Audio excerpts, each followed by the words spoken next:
Welcome back. A shortage of chemotherapy drugs are becoming a huge problem for cancer patients. Joining us this morning is Dr. Stephen Iacoboni to talk about this issue and also his book. It's called The Undying Soul, A Cancer Doctor's Discovery. Good morning. Good morning, Bridget. Nice to be here. Thank you. I think a lot of people would be shocked, given the scientific community and how many advances there have been, that we are having an issue like this. How can this be? How can we be running out of chemotherapy drugs? Well, I can tell you, Bridget, I've been practicing oncology for 30 years, and I was shocked when my pharmacy said, we can't get this drug for you. And I said, well, get it somewhere else. And we called around the country, and we couldn't get it. It kind of came out of the blue for practitioners because we're buried in patient care. What's happening? Well, what's happening is that a lot of the drugs that we've been using for 20 years have gone off patent. And so they're now what we call generic.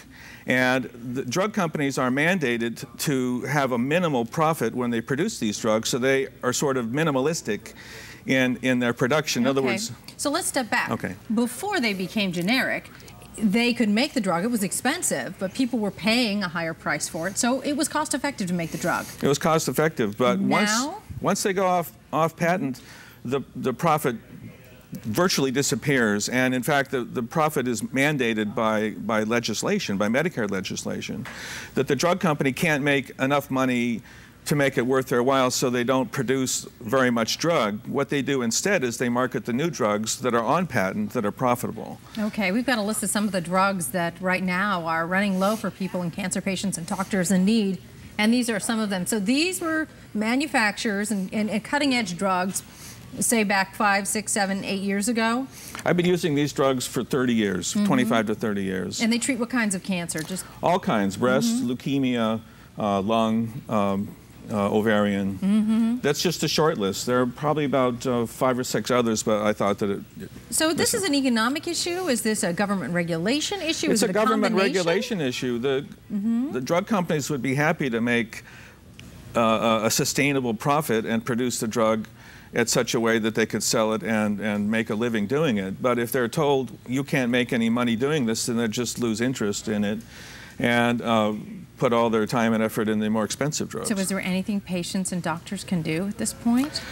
Well, it's difficult because it has to come from the top down. The government has to enable and empower these companies to produce these drugs, and in order to do that, there has to be some give and take between what's a reasonable profit and what is reasonable regulation. You can't have either one unbridled, but right now the weight or the emphasis is on over-regulation, and so they're not producing. So contact your congressman or senator on that one. Right. Let's talk a little bit about this, because your book is The Undying Soul, and in the meantime, you've been working with a lot of cancer patients, of course, 30 years, and you've learned a lot about science and also faith. Tell us what this book is about and why you think it's so helpful to people who are going through the process of having cancer, some people being able to survive thanks to chemotherapy and faith and things, and others unfortunately not.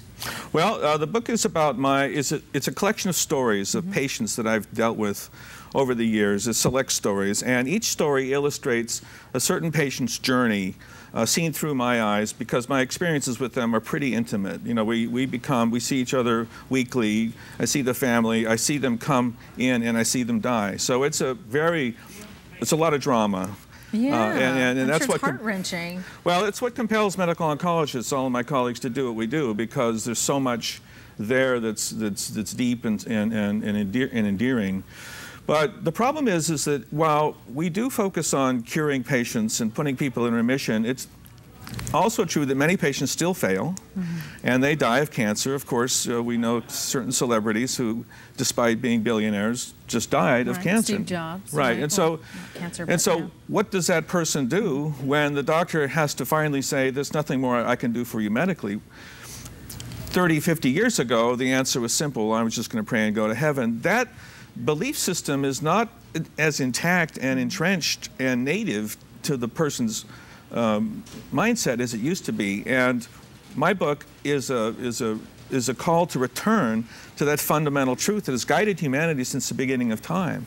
And I came to this discovery as a modern age agnostic. I came of age, I went to college in Berkeley, and I became a scientific materialist, as we called ourselves. But your patients showed you something They else. showed me that I was wrong, and that my powers as a doctor and as an intellectual were minuscule compared to the power of nature and to the power of God. And so I realized they showed me that they could die without fear and completely selfless and with love and dignity. And I find that that's one of the things that we're missing in the whole paradigm of cancer care.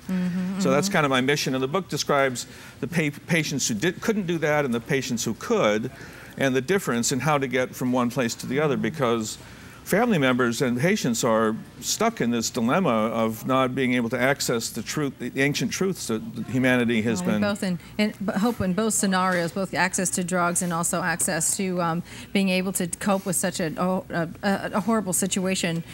You've been very enlightening today. We appreciate it. Dr. Stephen Iacoboni, thank you so much. The book is The Undying Soul, A Cancer Doctor's Discovery. Thank you, Appreciate Bridget. being with us. Been a real